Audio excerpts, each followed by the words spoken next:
like we're all trying to do the same thing. And there's this tremendous sense amongst everybody, from what I can tell, that like this is just getting faster and it's going through this explosion, which is really cool and really exciting to be part of. Very humbling. So yeah, the opportunity to compete in the IRA and race for national championships is, it's been a game changer for Division III rowing, is what I'd say. Other than that, any we're about to jump in here in a second, but any last questions for me? Good? No, I think we're ready. Cool. All right. Well, like I said, we'll jump right in, and for everyone listening, we have Nate Clark here, who is the assistant coach at Trinity College for the men's rowing program up in Hartford, Connecticut, and I'm very excited to have Nate on the podcast as we spent some time together a couple months ago doing a recruiting panel that was a blast, and just the wealth of knowledge that he has just as a coach for various different programs all across men's rowing. I think he's going to offer some great insight into Division III rowing and recruiting as a whole, and all the good things that they have going, as a division, and with his program in particular. So anyway, Nate, why don't you kick things off for us? Give us an introduction. Tell us a little bit about your background as a coach, but then also maybe like, okay, well, what's the status in terms of for you and your program at Trinity, and like, okay, well, what's the next couple weeks look like as you head into racing season? Give us a couple different branches there to kind of, but start with the intro and then maybe kick us off with the status on the team and classes starting and what practices are looking like here in the next or in the first few weeks. Yeah, absolutely. Thanks for having me, Kevin. It's good to see you again. So I've been in the sport since 2006. I started rowing when I was a freshman in high school at Don Bosco Prep in northern New Jersey. Did a little bit with Nereid Boat Club and Passaic River Rowing Association when I was in high school as well. Then I went out west. I went to UC Santa Barbara, and I rowed on the club team there for 4 years. I coached the freshman squad there for 2 years, so that was a lot of walk-on recruiting, really big squads, and a whole lot of fun. Then my first 5 summers out of college, I was with the New York Athletic Club men's team, helping out with the pre-elite guys, doing a little bit of U23 selection, things like that. And then after spending 2 years at UCSB coaching, I came back east. I was with Williams College for a little bit over a year, transitioned to the Columbia Heavyweights for 5 years from there. And then I've been at Trinity. I'm going into year 3 now. Very excited to be back at it with the guys. They just started classes on Tuesday. So it's a whole new school year. We haven't really gotten going with practices yet. We had a team meeting on Tuesday to kick things off, and then your run-of-the-mill compliance meetings Tuesday night, Wednesday night. And yeah, tomorrow we'll have our first actual team practice of this year's campaign. We'll be doing 5,000 meters on the erg. The guys are going to run 5,000 meters. It's all for time. Nice little way to kind of get back into it and have a little bit of competitiveness and shake the rust off. On Monday, we'll get together on campus. We'll hit the ergs there and do some hard erg work. And yeah, Tuesday through Saturday next week, we're back at it on the water in the mornings. So yeah, that's where things are at right now. We only have about 8 weeks in the fall to really get good work in, just with the Division III calendar and everything. So, every moment is really precious. And yeah, I'm just really stoked to be back. And I have to ask, is that and is that 5K run erg run tomorrow? Is that like biathlon style, or is it like is it really? Okay, that's a cool. Yeah. So they'll do 5,000 meters on the erg, and then just like quick transition out the door. The boathouse is in East Hartford. It's about like 12 minutes from campus, and it connects to, I don't know how much you know or how little you know about Hartford, but it's got a really great park system, and especially the riverfront. So Riverfront Recapture is a pretty well-known boat club. They're actually a part of the city's parks department. And so Riverfront Recapture's, boathouse and everything, they also manage the Riverside Park. There's a little bit on the Hartford side. There's a little bit on the East Hartford side, and like a boat launch on the East Hartford side. So they'll do the 5K erg. They'll get up and they'll run down the stairs, out the front door, up the street, and then that connects to a really nice biking running path, and they'll run 2.5K up that, 2.5K back. So no break in between. The transition time matters. I usually have to stand in the staircase and be like, just go slow because you're really sweaty, and you guys are dripping everywhere, and we don't want you to slip, then fall down the stairs. These 8 seconds don't matter. This is not for the varsity 8. This is for you to be with your teammates and competing again and not injuring yourselves. But yeah, biathlon style for sure. And we actually have like a trophy that we award the top finishers. It's like a big wooden plaque, and it's got an old running shoe bolted to it, as well as an old Model C erg handle, the wooden with the foam grip bolted to it. It lives in the erg room, and it's got all the names of the top finishers. So yeah, that's the 5K 5K. Oh, that's awesome. I love the biathlon style because it gives two people, or two different kinds of athletes a chance to shine, and probably the one who can balance both. Because I know a lot of teams do triathlons and stuff like that in the erg run swim or swim run erg, whatever it is. And those are always fun to see who the athletes are. So Nate, you alluded to it a little bit in terms of one of the main reasons I wanted to have our conversation today. I've been overdue in this, less than a year of this podcast to really get on and dive into what I feel is a very amazing part of men's rowing and a very great option for athletes out there, which is Division III rowing, a part of the IRA, but Division III rowing as in many ways, so I coached at St. Joe's Division I program, mid-major size or, program and all that, right? And Division III, the reason I love Division III is it kind of it's always been incredible, rowing and competitive programs. But then I think it was maybe 3 years ago when it actually became its own separate category at the IRA. And the competitiveness and to have its own separate category where those boats, even in previous years, were competing with, in many ways, the majority of Division I programs. Now they actually have their own separate category, and the competition level, the parity, the, differences in, I'm sure the athletes as a whole is elevating as they continue to run with these, Division III national champions. But I wanted to start there because just from, in many ways with what I do and talking with athletes, it's in many ways men's rowing is in some ways it's very top heavy. It's very, there's a lot of, you have you have experience, working, with an Ivy League program, and there's a lot of the top end Division I schools. And then there's this middle ground, which is made up of schools like mine, like St. Joe's, but then you have, the mid majors, the big schools, but maybe the rowing program is, wherever, right? But then you have these D3 schools that I think in many ways offer incredible academics, but also very competitive rowing, and really fit that gap in many ways, and essentially where they are incredibly competitive programs, and beating most of the Division I programs. So anyway, talk to me a little bit about just Trinity and Division III rowing as a whole, the makeup of it, and then maybe we can dive into a couple of the facts and figures behind these programs are actually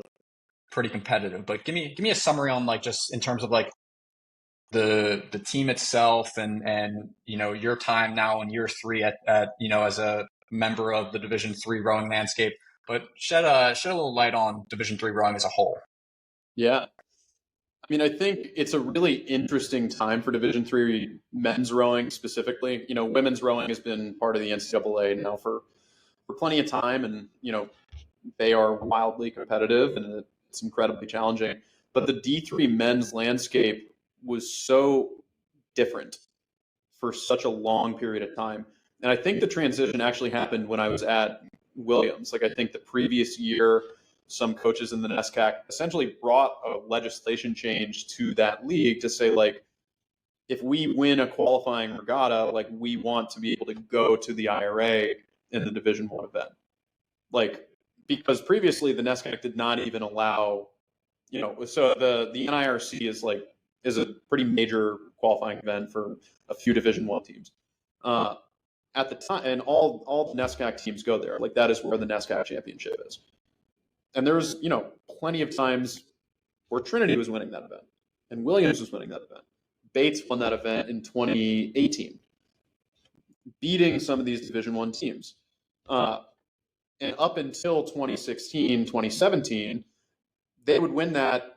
They would essentially earn this bid as a varsity program. I don't believe they were all IRA members at the time because there was no recourse for them to go because the NESCAC legislation did not allow for postseason competition. Like it did not allow to extend. I don't think they were IRA members, and they actually got the rules changed. So that was kind of like step number one. In 2017, the first year that was possible, none of the NESCAC teams, none of the D3 teams won that bid. In 2018, Bates did. And Bates was, I believe, the first Division III program to race at the IRA, at least in its modern iteration. Fast forward to COVID, post-pandemic, trying to make the sport grow and trying to provide competitive opportunities. So that spring 2021 season, where the IRA was an open invitation, anyone could go.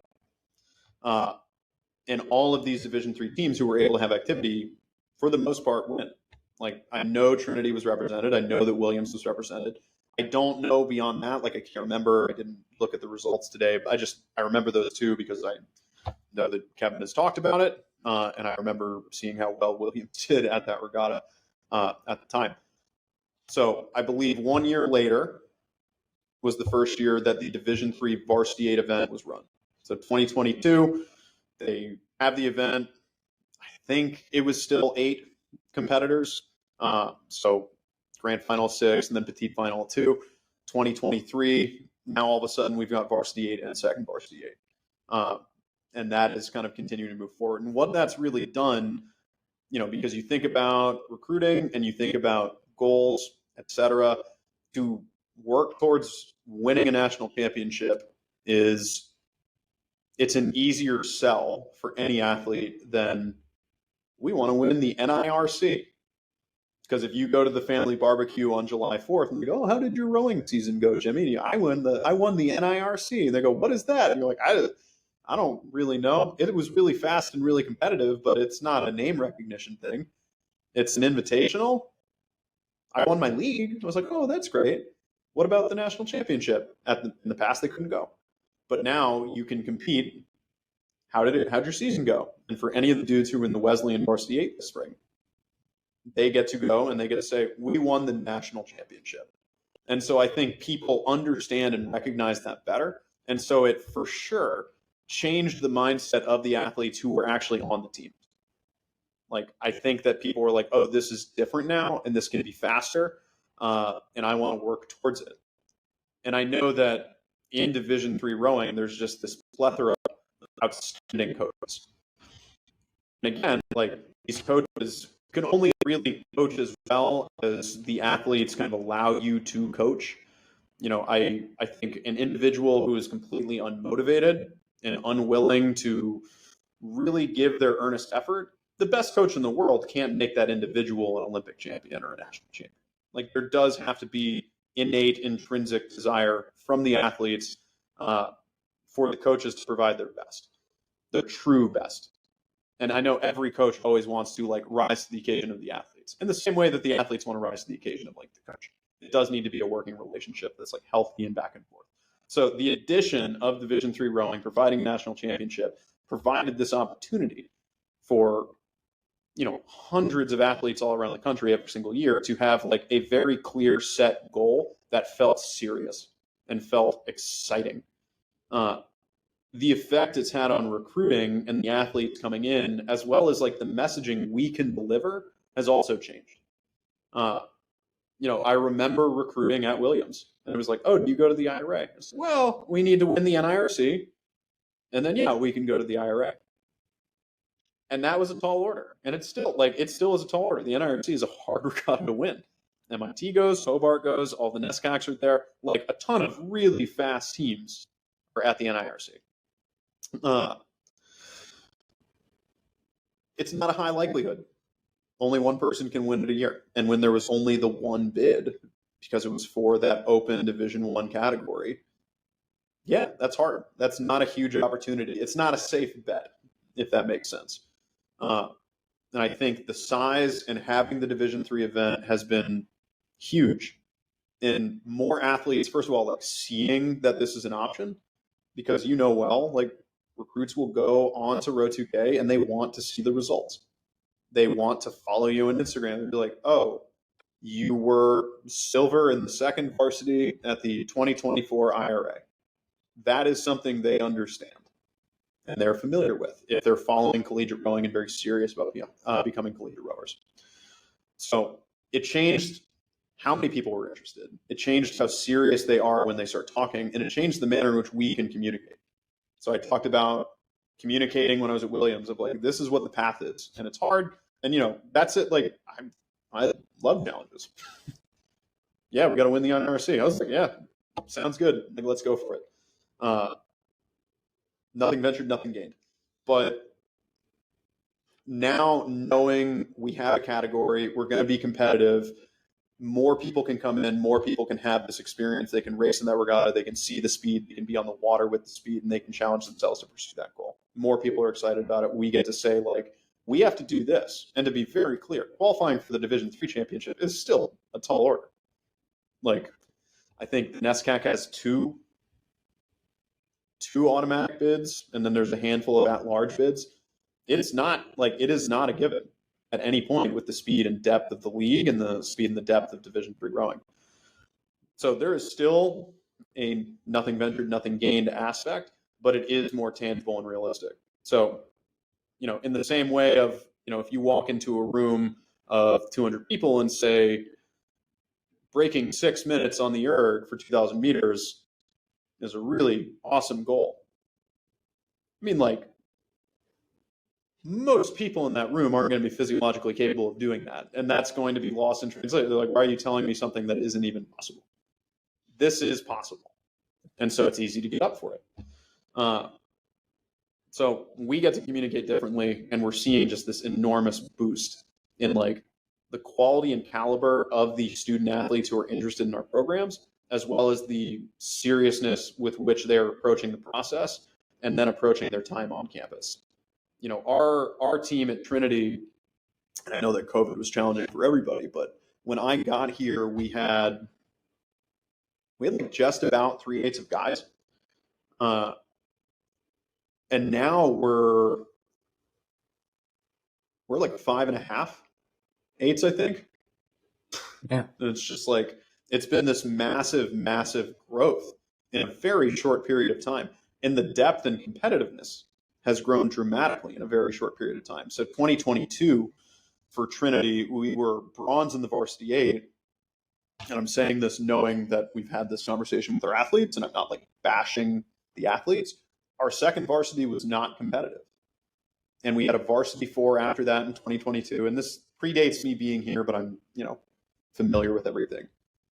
Varsity was competitive, gets bronze. Second varsity were like petite finalists at the NIRC. And the varsity 4 similarly was not competitive. 2023 rolls around. First varsity is competitive. They finish 4th at the IRA. Second varsity all of a sudden is competitive. They finish 3rd. That was great.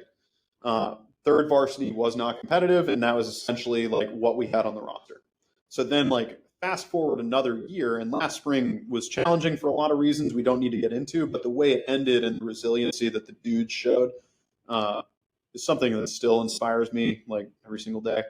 Because they were just getting like kicked in the shins every single day with like health and just getting sick and guys getting dinged up.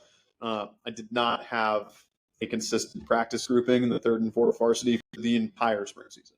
Like there was not a week that went by where I didn't have to shuffle lineups because of health, which well and good. It's not great.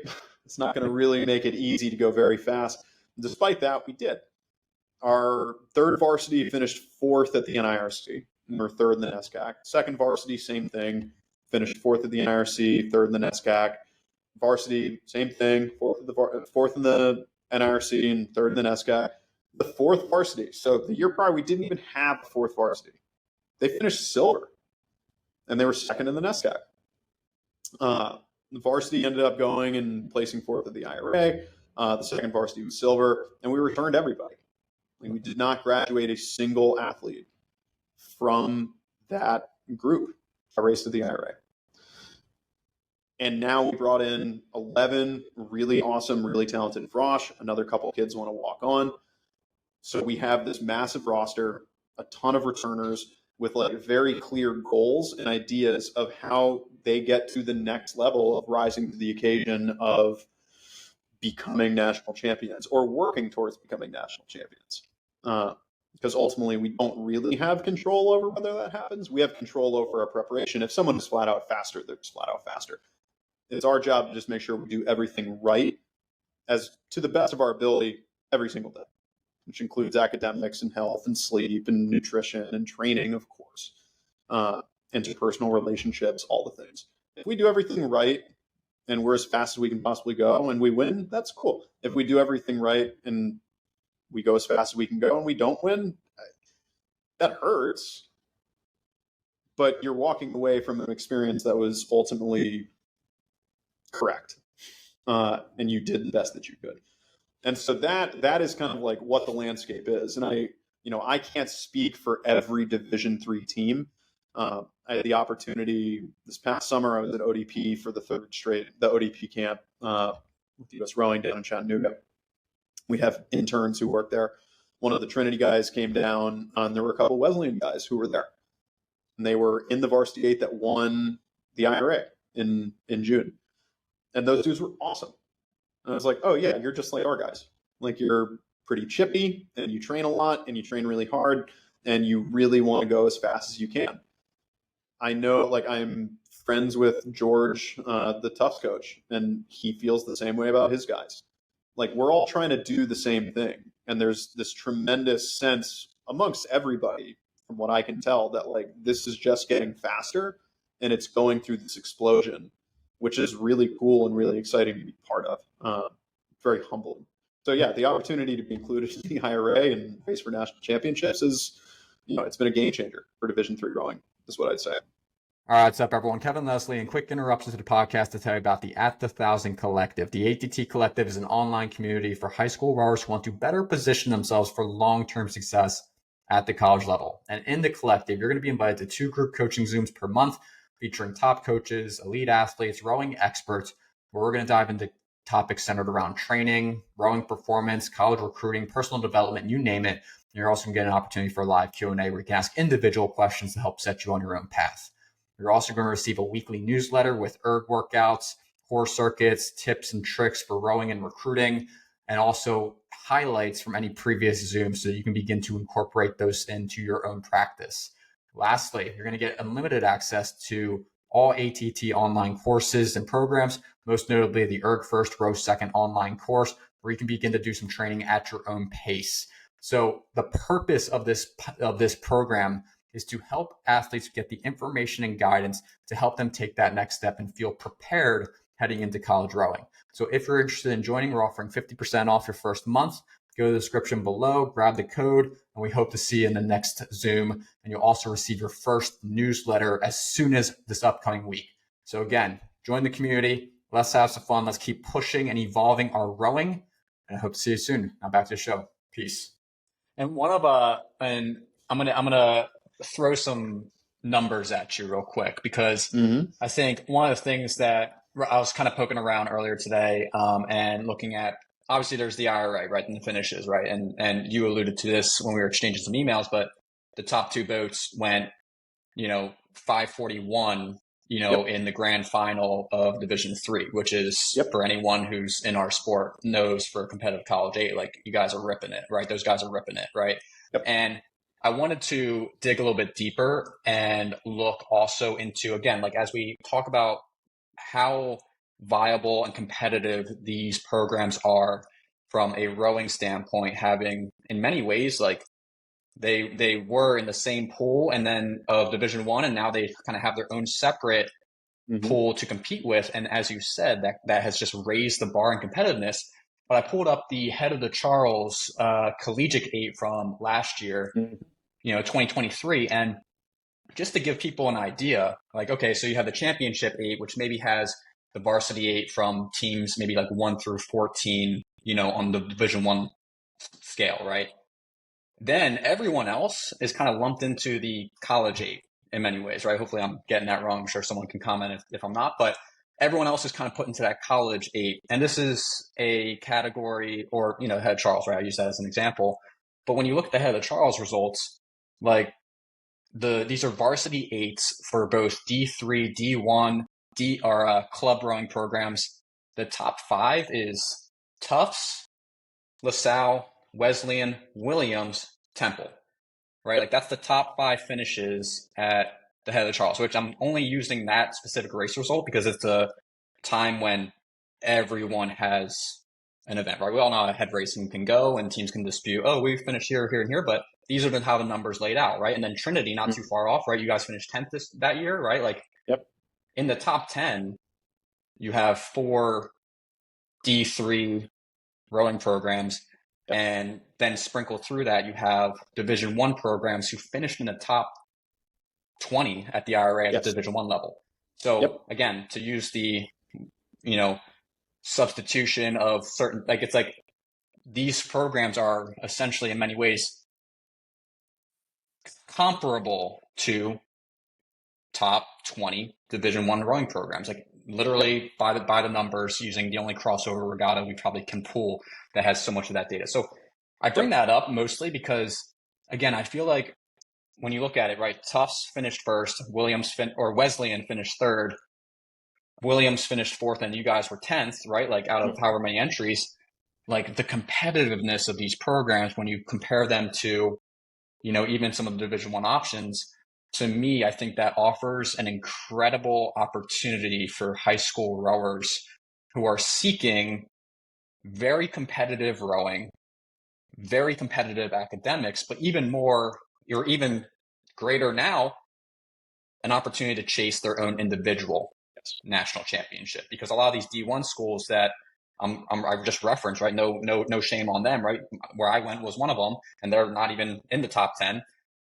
But when you think about it, it's like they're competing for qualification at the IRA, for winning the D final or the C final. Like you guys have the same rowing, in many ways potentially more competitive academics, right? Again, every school, that's a subjective statement, right? But you also have your own separate national championship that you can compete for. And I think in many ways, like for you as a recruiting coordinator, for all your peers who do the same role as you do in trying to find athletes, you're probably looking for athletes who, from a competitive aspect, are probably some of the top 10, or not top 10, top athletes out there who are seeking varsity rowing. And I'm curious for you, like as you think about like the athlete profile for some of these, top 5, Division 3 programs, right? And we'll put Trinity right in there as a program that finished 4th last year in the grand final. From a athlete profile standpoint, like talk about the competitiveness of, you said you're bringing in 11 freshmen, right? Talk about the competitiveness of these programs in terms of the athletes that they're looking for, and your job as someone who's in charge of finding those athletes. But give a general overview of those athletes and their level of competitiveness and where it falls in the rowing landscape. Yeah, I think that's a great question, and it's really a fascinating one, and it's one that I'm really passionate to answer because like it's all across the board, to be like very honest. And like I will speak for like Trinity's recruiting profile. Like we are absolutely bringing in guys who could compete at the Division 1 level if they chose to. And we have guys in our team where I'm like, you would make a good run on a lot of Division 1 rosters if you wanted to, but you're here. But at the same time, we're bringing in guys who maybe were latecomers to the sport and weren't able to develop our erg speed and like proper training habits. Bring in guys who maybe were like late bloomers and like didn't get big until like their senior year of high school or their freshman year of college. Like we have guys sitting in our varsity this past spring who were recruited at like 659.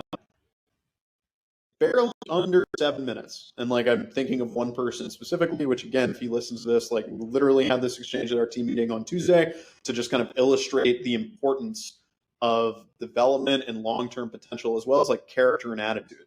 Like that dude's here because he's the right person and because he cares about being the best that he can be, certainly in a boat and on the erg and as a teammate and in the weight room and like all of that stuff, but like as a student and as like a citizen of campus, as a shepherd to the new freshmen. And like our roster is full of guys who are like that.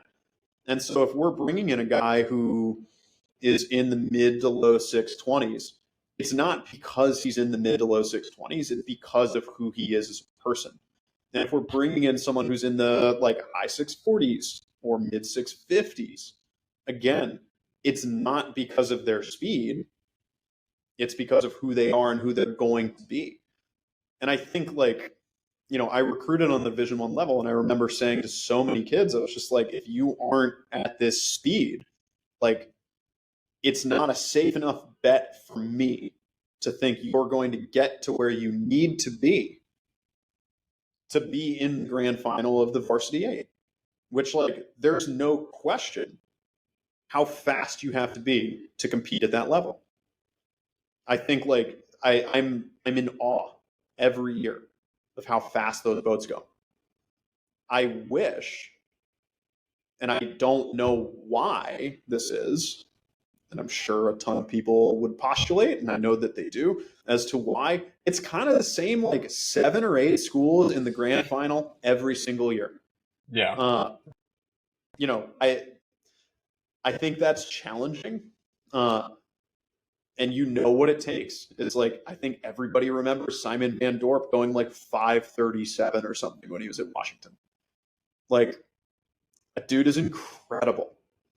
And like, he was on a college roster. Like, I remember however many years ago when like Ponlin McCabe like took a red shirt year to go get a medal at the Olympics and then came back to Washington in their varsity. And I know that Berkeley had a bunch of guys red shirt last year to go compete for their home countries at the Olympics. Like, it's still happening. It's really impressive. Like, this is not, and I hope none of this sounds like me being like, oh, that's like terrible or what. I think it's amazing what human beings are capable of doing and what these programs are capable of doing. But because that standard is so incredibly high, it becomes so challenging to take risks and take flyers on kids who, develop at different rates. Or didn't have really good coaching, or like they're the fastest kid at their club by 40 seconds. Like they're 6:45 and they're still the fastest kid at their club by 40 seconds. And like some of those kids, like, yeah, that might just be the speed they're at. And that's okay. Like, I do think that this sport needs to be for everybody. But as a professional coach, there is also a speed you need to go if you want to accomplish certain things competitively. And that is a reality. But it can't be paint by numbers. But when those standards are so high and so critical and so clear, you can't take risks. That is what I felt. And I did take risks. I felt like I took risks sometimes. I feel like it's easier to take risks at Trinity because I've already seen what some of these kids can do and how much they can develop. We expect like we could have 3 or more people breaking 6 minutes this spring. One of those kids, after his first week on the team as a freshman, Kevin asked him, how's it going? And they were rowing like a freshman 8. It wasn't like amazing. They were fine. Like, so they were having a lot of fun and they were ripping it. So that was a blast. Kevin's like, how's it going? He's like, oh my God, coach, it's so amazing. I've never been in a set boat before. That was that kid's background. He will probably break 6 minutes this year, which is not nothing. Like, a lot of really amazing athletes have tried very hard to break 6 minutes. He could probably do it. And, this is all part of like the growth process of being a professional and self-evaluating. I think to myself, would I have given that kid an earnest look when I was coaching in the Division I program? I don't know if I would have. And I think that's like a really valuable lesson I've learned of like, no, like really take the time to get to know the kids and really ask the right questions. and learn who they are, because that's going to be substantially more telling. You know, I want to know who you are. I certainly want to know what you've done, and I know what you want to do, but I need to know who you are, because the culture fit and the team environment and everything you are contributing as a human being is incredibly important. And your level of effort is going to dictate how well this team goes. It's unrelated to speed and results. How well the team goes is like, are people enjoying themselves when they're at the boathouse? And are they choosing to go to the erg room? And are they excited to go lift weights? And do they study together? And do they eat meals together? And they don't need to like spend every single waking moment of their lives together, but they need to enjoy being around one another. And I know, like, for me, and maybe this is just partly getting older and certainly gaining more experience and being in this environment where I'm like, yeah, no, we can bring in a kid going 655 if they're really the right person, because I know that if they really are the right person, they're going to put the work in, and they're going to end up sitting 2-seat and bow seat of your varsity A by the time they're a sophomore, after meddling in the second varsity as a freshman and dropping 20 seconds every single year. And he certainly won't continue to drop 20 seconds every single year. He's had a big, 40 seconds in 2 years is pretty good. Yeah. Another 20 seconds and he's under 6, which tall order for this year, but we'll see. He's impressed me before, so I won't write him out ever. But I think that's what's really interesting. And again, like, going back to having this event, having this opportunity to compete, yeah, we want to find people who are really athletically capable. The question always comes up in the recruitment process. Recruits will, in some form of, what do you look for in a recruit? It's always, like, it always comes up. And yeah, the thing I've started saying to recruits, and again, this is getting older and doing a lot of reflection and being in different environments, what I've started saying, amongst many other things, because it is important to be specific, I've started leading off with just like, I don't really have a lot of interest in working with people who don't want to be great. Like, and that, like, to me, sums things up decently. And greatness is certainly relative.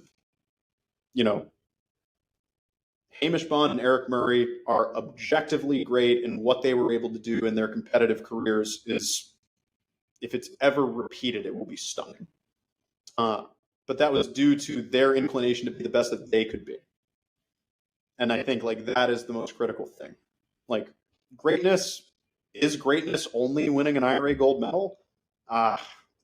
Somebody might think that. I can't think that, because I've been around way too many incredible, great people who didn't win an IRA gold medal. So, yeah, I think there's a lot to it. And I can't actually remember what your question was, but I hope I answered it. And I hope this was helpful. But yeah. No, absolutely. And I think one of the things that, and I want to get into, like, we'll talk about maybe some of the differences between Division I and Division III here in a minute. But one of the things that I'm super, like, in what I do and talking with kids at any level, and men or boys, girls, as they pursue this path and things like that, like, one of the things that I think, and this is a conversation probably, where, it's like, this is a whole conversation of it in and of itself, with just men's rowing as a whole, the state of men's rowing, and maybe what the future of it looks like down the line as they continue to, have their identity and create things like the Division III National Championship and so on and so forth.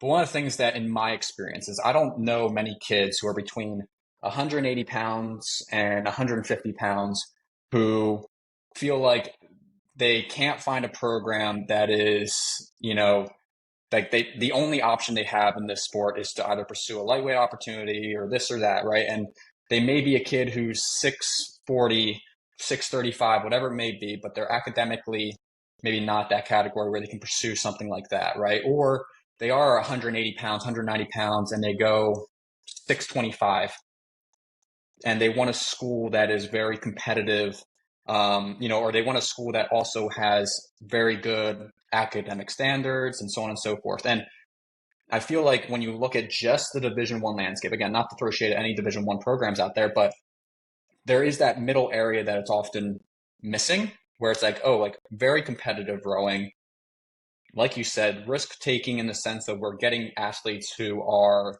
between, you know, 7 minutes and probably 6:20, 6:15 in terms of 2K, and academically are seeking opportunities at schools that are very academically rigorous, right? I mean, I'm talking about, schools like yourself at Trinity and, Wesleyan and Tufts and Bates and even some of the schools that maybe aren't in that top five, in terms of like the IRA finish.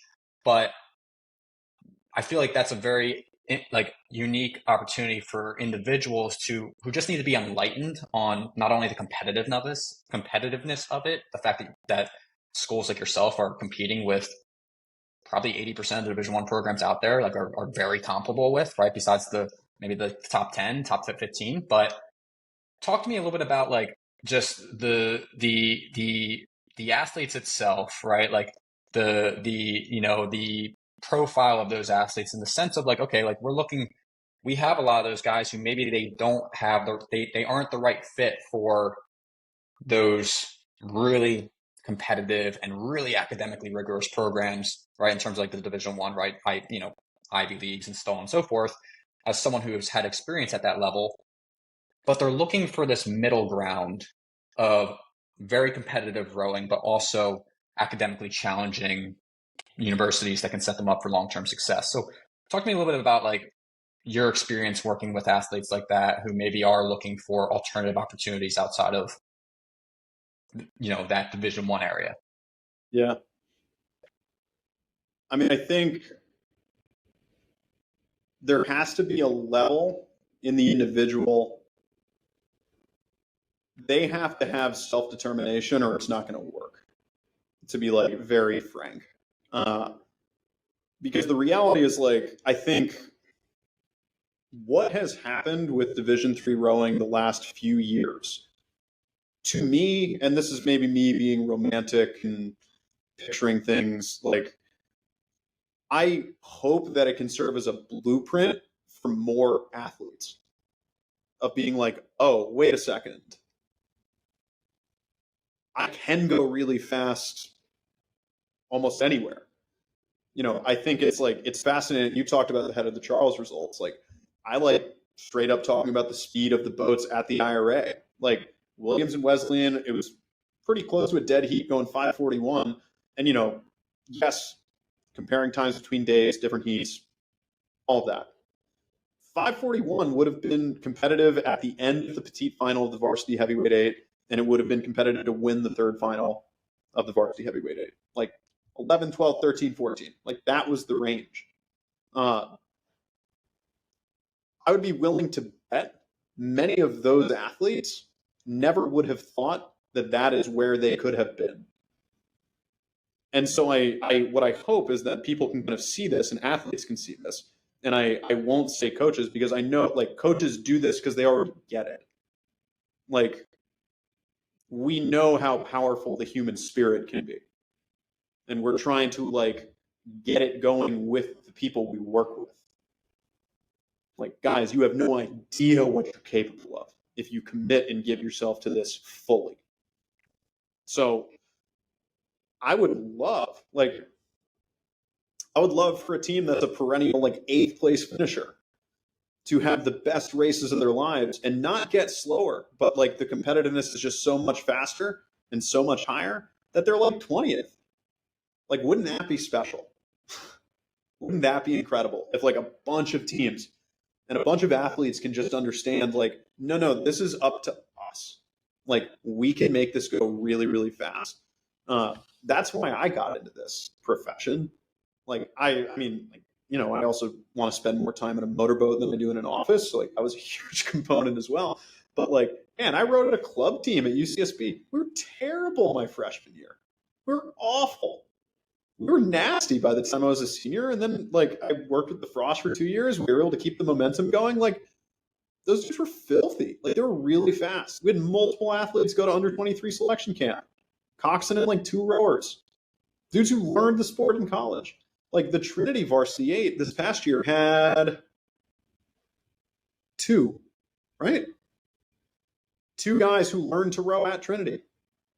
Never touched an oar until they got to college. They went 547. And they're back this year. They got 1 more year. Wesleyan, same thing. Like, they have guys who learn to row at Wesleyan, going 541. Like, it is up to them.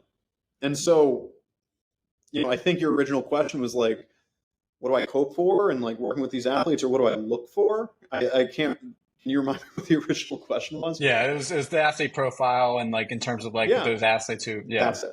Yeah. They've got to have self-determination. Like, man, if someone thinks like this isn't anybody else's control except for theirs, I just don't think it's going to work, especially on the Division III level. Like, we have that off season, November, December, January. We don't have coach practice. You're going to do it or you're not. It is voluntary. Very legitimately, it is voluntary. We can provide training recommendations, and we can answer questions, but it is purely on you to go in and do the work or not. We're fortunate, and I know that all the other like very, very fast Division III teams are fortunate that they have critical masses of people who go in and do the work 6 days a week as though a coach was there.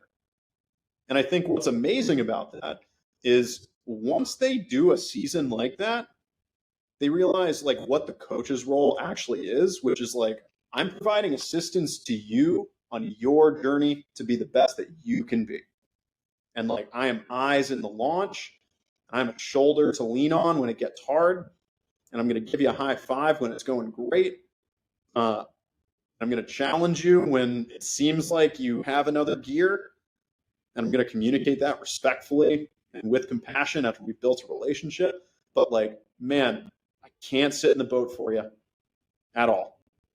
So the profile of people who are going to be successful, I think regardless, are going to have a level of self-determination and self-assurance to be the best they can be, and know that like, I have a lot to learn, but I know that I can.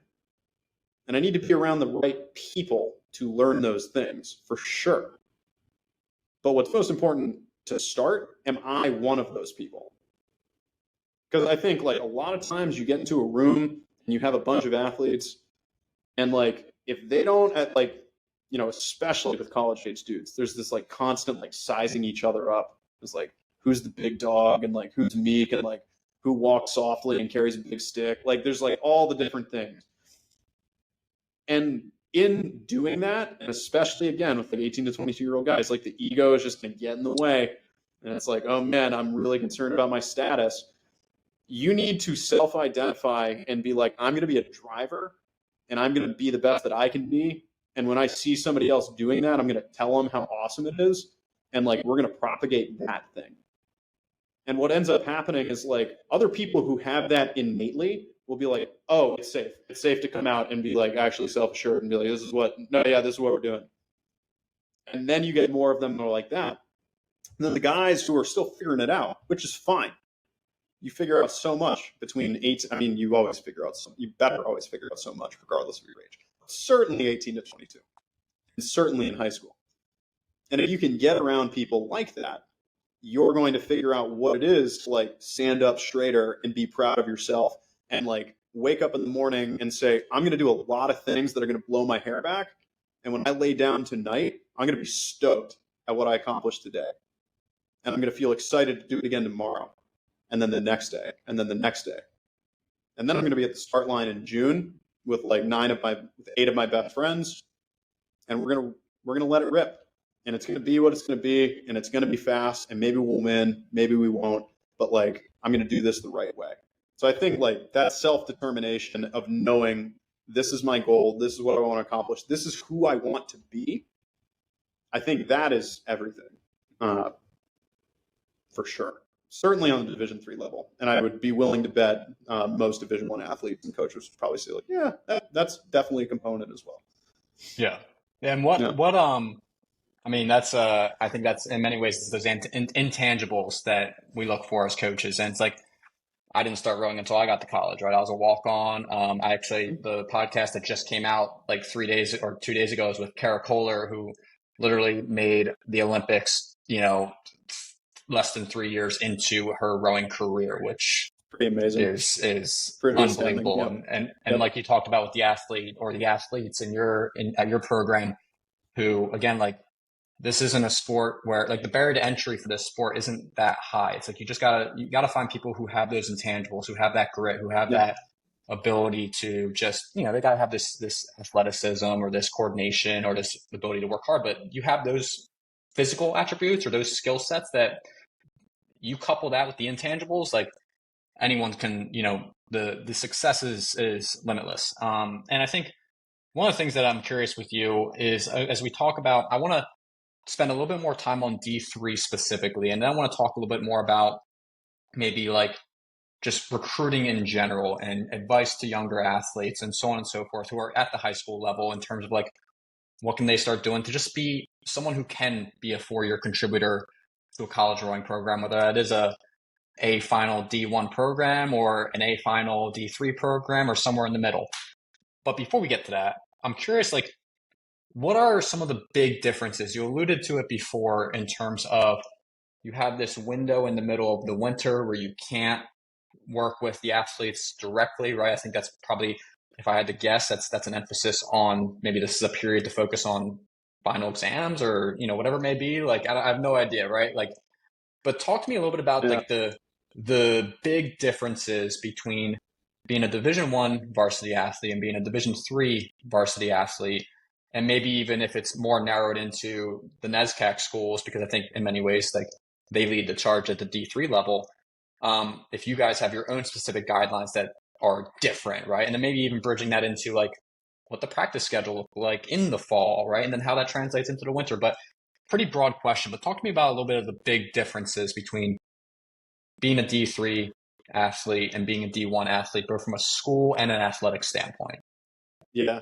I mean, I think like the big ones are centered around those training opportunities. So, any division, any NCAA program, whether it's rowing or golf, is going to have the in-season segment and out-of-season segment.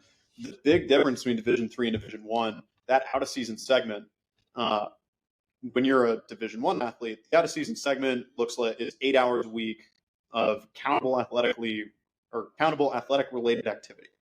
For Ivy Leagues, it's 6. And then certainly for NESCAC, and I believe for all of Division III, it's 0. There's nothing. If you're in your out-of-season segment, it's nothing.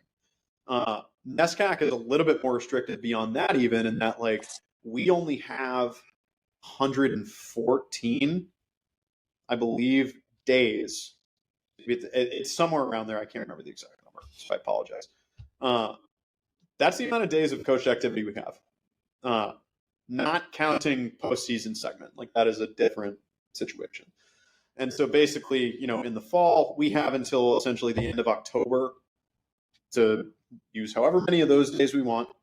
And then in spring, starting on like February 5th, we can use however many of those days we want. So like, if we wanted to just basically be like, we're going to be a spring primary program, we could look at the calendar and be like, how many days are there between the first possible day of spring competition and the NIRC regatta?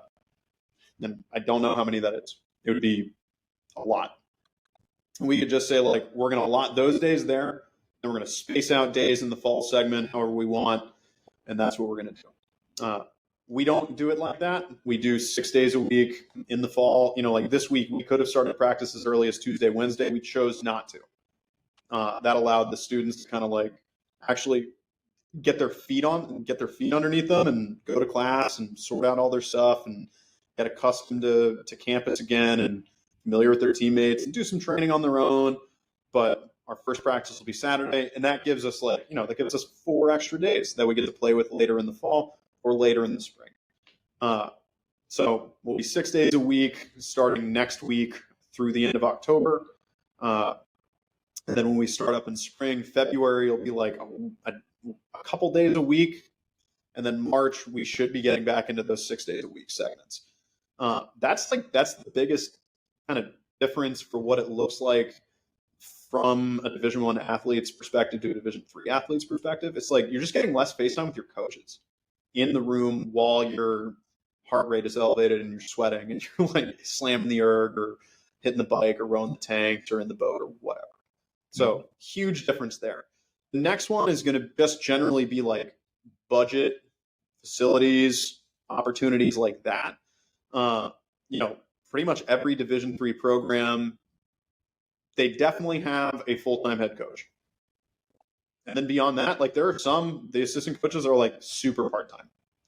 And there are some where like the assistant coaches are like really full-time, like I am full-time, but like it's just me. Whereas, a lot of Division I programs, it's like, no, we've got like 3 or 4 full-time, like really full-time head coaches and a boatman or a boat person. So that's a huge difference. Like the staffing is going to be different. And now we're carrying rosters that are massive. Like we're over 5'8", Tufts is over 5'8". I know Wesley and Williams, they were both 4'8". I think Bates was like, they were 3.5 last year. Maybe, I think they did race 4'8" at one point. Colby's a little smaller, Ithaca's a little smaller, Hamilton's a little smaller, but it's still just like the coach to athlete ratio might end up being a little bit bigger, which again is going to force them to have like a level of accountability that they need, similar to the off season. So there's that side of it. Being out of season in January and not having training opportunities. There are no Division III teams taking a winter trip. You can't do it. Even if we had the budget for it, or even if we fundraised for it, we can't do it. We can't go to Florida in January and row for 2 weeks when we're not in a class segment. Can't happen. Spring break trips. Like Trinity chooses not to take a spring break trip. It's an enormous expenditure. We can stay home and we can get on the water and we do, and we get great training. The dudes don't travel. Some of our competitors take spring break trips, and that's great. But that might look a little bit different. Maybe you're staying at like a campground instead of a hotel. Maybe you're cooking your own meals instead of getting them catered. Things like that. You might get a little less gear. But as from an equipment standpoint, like for Trinity, like I'm picking up a new MPOCR on Monday. Like that's the same. Wesleyan's rowing MPOCRs. Williams and Tufts are rowing Hudsons. Like the boats and that sort of stuff. Like we're generally pretty well taken care of with tangible equipment needed for the athletes, just because I've found that most people who come through NESCACs really have a great time. They really love their time and feel a lot of allegiance to their school and their rowing programs. They want to be supportive. I certainly found that to be true at Williams. I've absolutely found it to be true at Trinity. Apart from those things, any difference beyond that is really going to be more on the athletes than on the circumstances. If you're like, these guys just like, it's not a huge commitment to training. It's like, well, then you need to commit to training. Like it's not in anybody's control except for yours.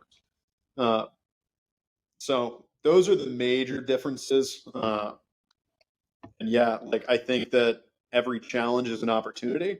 That out of season segment when there's not a coach in the room, dude, if you want to be an elite athlete, you have to learn how to do that. So like, what's the problem? We're treating you like an adult. And that rule, like that out of season stuff, like the Division III NCAA kind of mission vision statement, it is, purely balance between academics and athletics. It is like for the competitive athlete who wants an outstanding competitive experience and does not want to compromise anything athletically. And I think for a long time, for Division III men's rowing, I think that attracted a lot of people who really wanted to be great students and who liked rowing. Whereas now, because of the context of what the sport is and where we're at, it's attracting people who are like, oh no, I want to be a really great rower and I also want to be a really great student. Yeah. Not just like, that's my extracurricular, a la like acapella, which there's nothing wrong with acapella, but it does not demand 2 to 3 hours of preparation at least a day to be very, very, very well. More time you put into anything, the better you'll get. So, yeah, I'm talking myself into a hole there, but you understand my point. Most college acapella programs probably don't need for 2 or 3 hours a day. Insane. Yeah. No shade on the acapella out there. Yeah. No shade on acapella at all. But yeah. So in that period, right? So it's basically, it's just and from coaching at St. Joe's, right? We were able to do the spring or the winter trip in Florida. We actually didn't go on a spring training trip at all because in many ways, newsflash to everyone out there in the men's rowing landscape, your budgets probably aren't infinite anyway. Like everyone, in many ways, like unless, again, I don't want to speak to the upper, right? Maybe they look a little bit different or maybe they are strapped a little bit, but even the D1 programs, there are some conscious decisions to be made about where those finances go. But for D3 programs, especially, like it's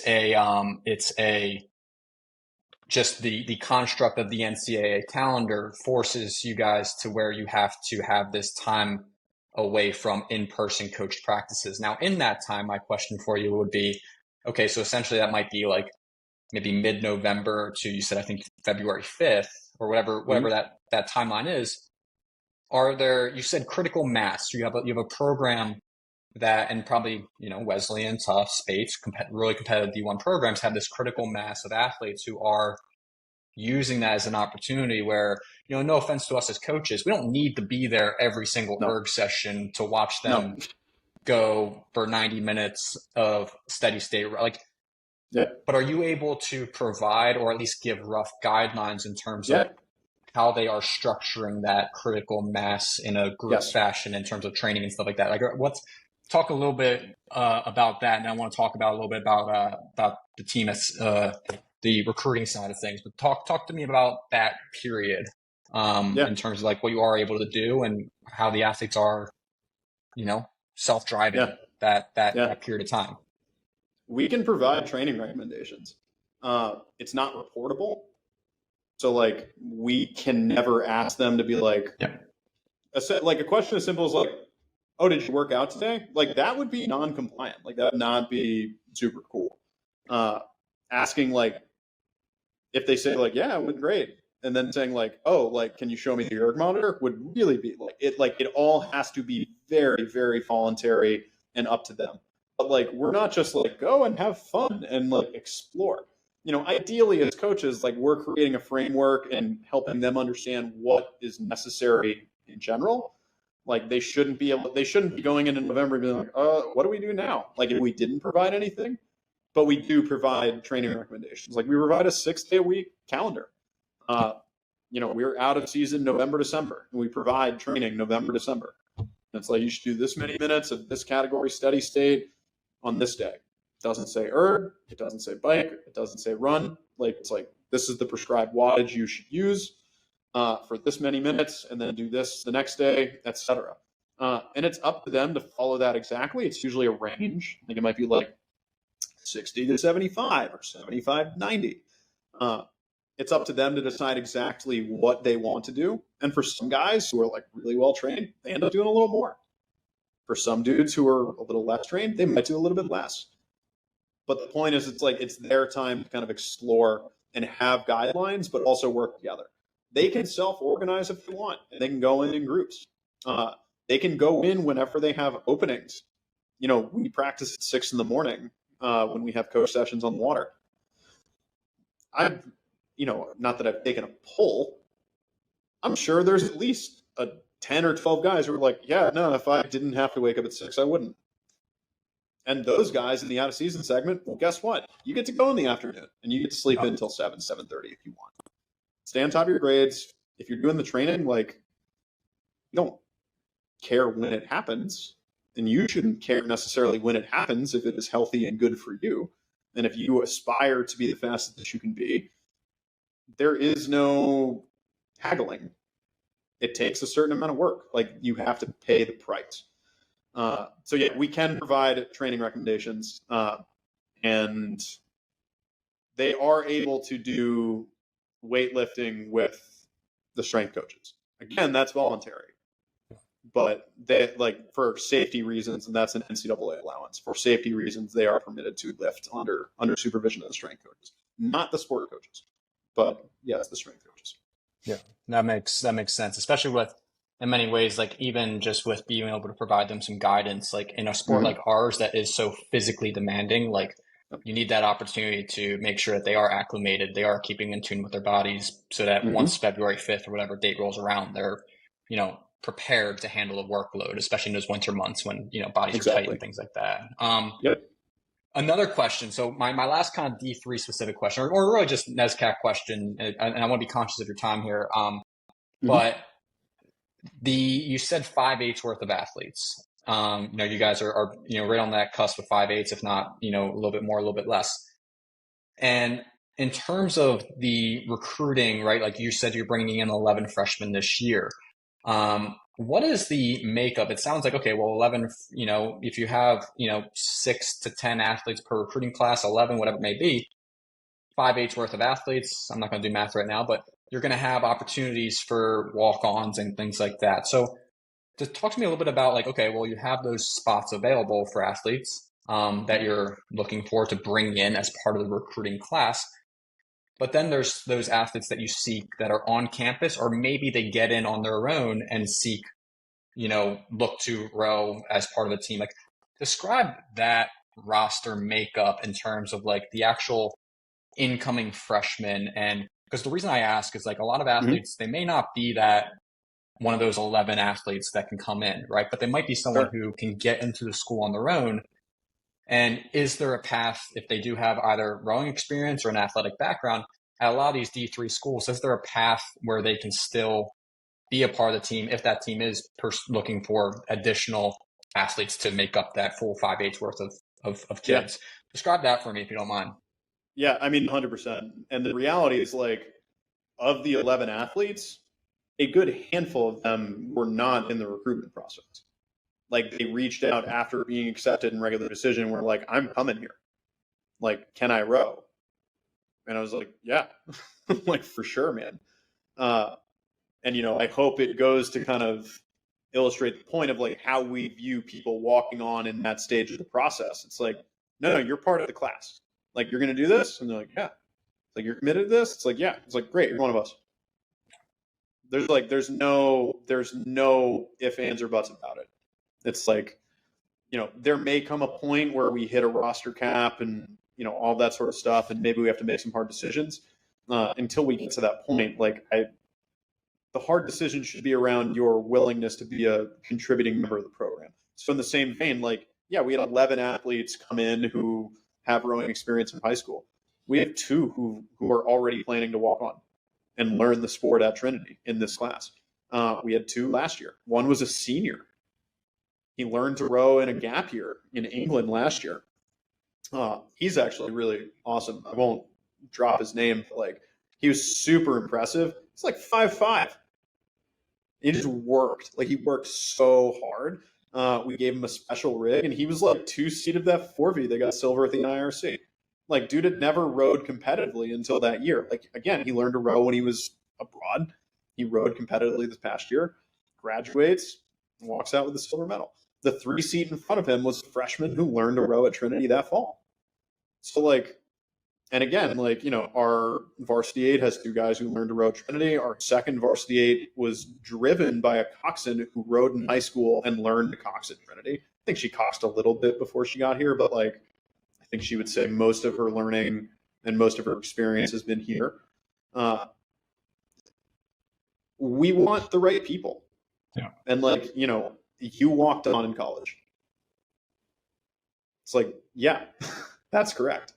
There has to be an avenue for it. Can you learn how to hit a 90-mile-an-hour fastball in like a year? Probably not. Maybe. Are you going to be as good as someone who's been hitting fastballs and training their eye and like developing with that speed since they were like 8? No, probably not. Like, but rowing, like, as much as we want to say, like, rowing's not that complicated. It's super hard. It's not complicated. It's a repetitive motion. You need to do a lot of time of the correct training over a very long period of time, and you need to be strong and you need to be healthy.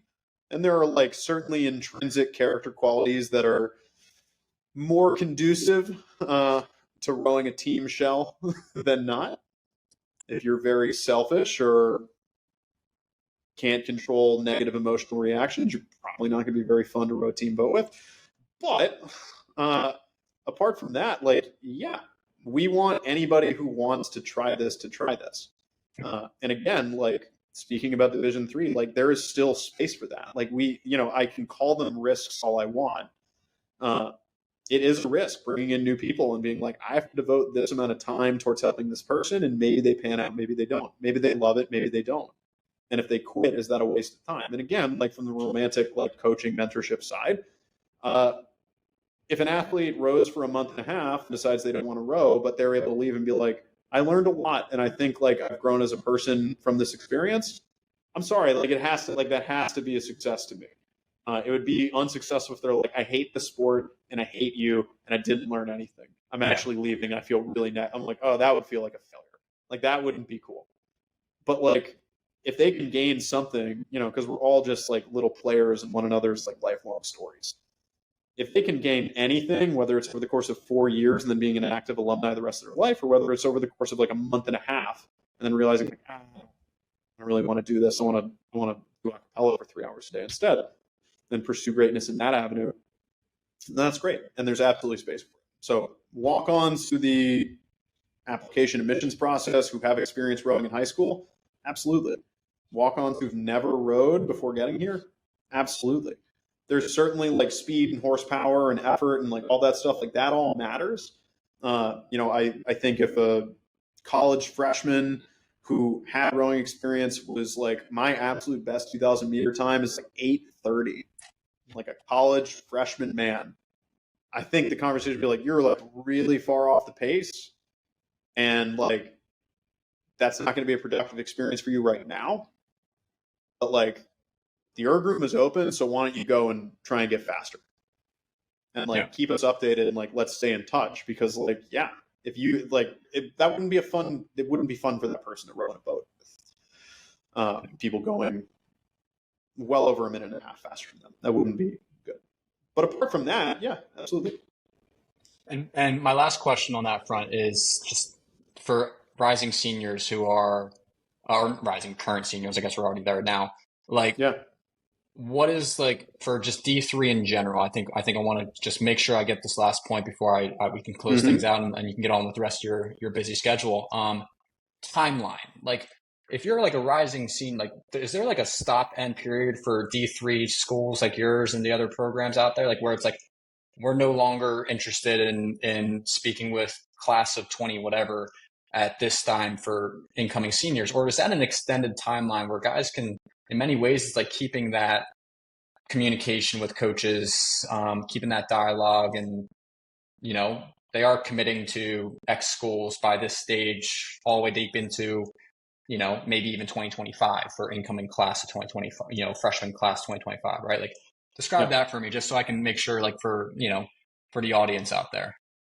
I think in general, it's never really going to be too late unless you email me in late January and you haven't actually applied to the school. Yeah, it's probably too late. Try a gap year, buddy. Sorry. But other than that, I mean, in this past week, I've made first contact with like 4 or 5 different recruits, guys who I've now had like 30 or 40-minute conversations with and feel very excited about. There are also guys I've been speaking with since like early January who I'm really excited about are coming in like next week on a visit. So like, you know, I think that from a human perspective, you know, I know these next few weeks are going to be bananas from a recruiting side of things. Like I've got 9 kids coming on the campus next week alone.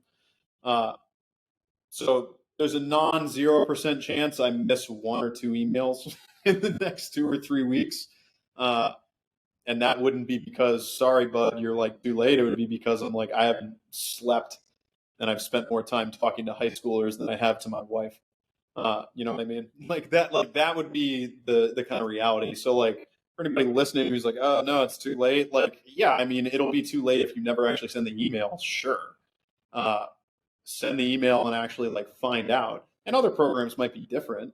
But for me, like if I got an email right now and then I got another 20 emails and I missed that kid's email right now and that bothered them and they emailed me again next Friday and I saw it, I would apologize and set up a time to chat with them.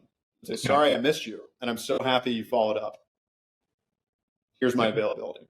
So, like, and if somebody reaches out mid-October, is that going to be fast enough for them to really feel comfortable and excited about an early decision, application, and commitment? Is that going to be enough time for us to feel really good about early decision one support, yeah, it'd probably be a little tight, but like regular decision and early decision two exist.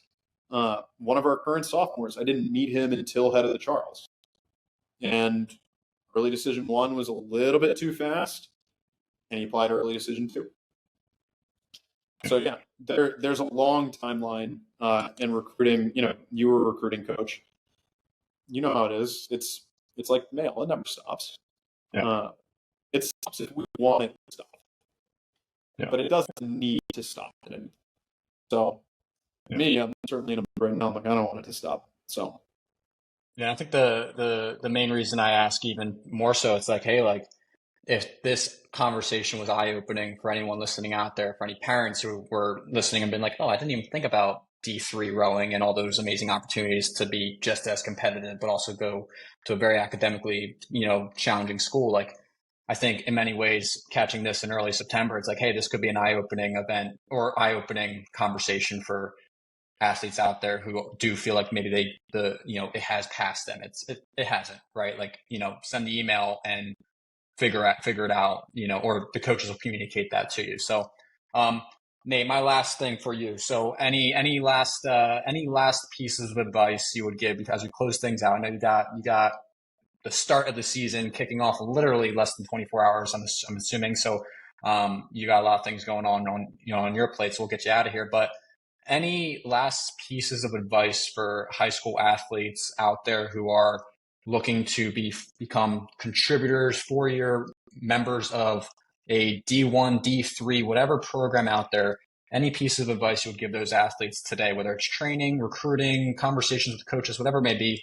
Any pieces of advice before we maybe set up a round 2 down the line? But what do you, what do you got? yeah. College rowing is not high school rowing, would be the like biggest piece of advice. And being a successful junior or high school rower does not automatically mean you will be a successful collegiate rower.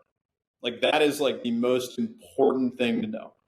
You have to learn more and you have to adapt to the new environment, and you've got to recognize like it's another level. There have been years where the IRA Grand Final has had Olympic gold medalists rowing in it.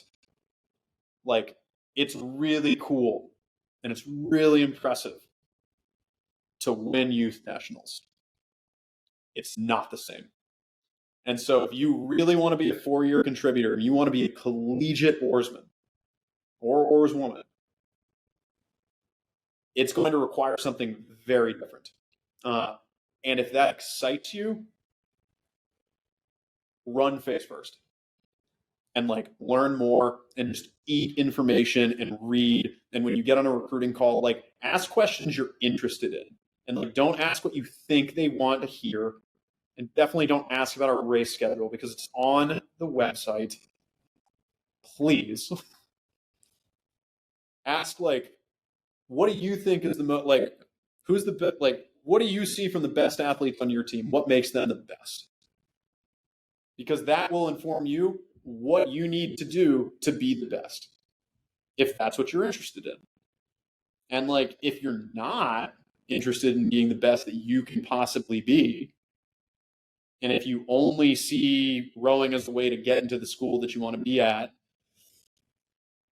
I would honestly say reconsider, or take genuine moments of reflection and identify why you feel that way and try to flip a switch to make it so like it's both things. Because I think the collegiate rowing experience for men, for women, for Division 1, Division 3 club, I know Division 2 women's rowing is unfortunately going away, which I really am upset about. If you actually get after it, it is a completely life-changing, illuminating experience. You can also just exist in it for 4 years and be unchanged. And I think that's not tremendously valuable. So yeah, that's what I got. That last minute there, last minute and a half, 2 minutes, whatever it was, that's some gold right there. That's some great way to close things out. I think that's great advice for athletes out there, anyone out there. So Nate, I really appreciate this. This was a great time. We're definitely maybe due for a round 2. I did look at your schedule. And I think you guys will be up in Boston for the Head of Charles this year, if I'm not Yeah. mistaken. So maybe we can connect in person up there. I'll Dude. be making my trip up there, so we'll definitely set that up. But no, this was awesome. Good luck as you get set up for that 2x5K erg run tomorrow, and we'll be checking in this fall. And it was great having you on. Appreciate it. Yeah, Kevin, thank you. Love spending time with you, and I'm very excited to see you at the Head of the Charles. Absolutely. See you, Nate.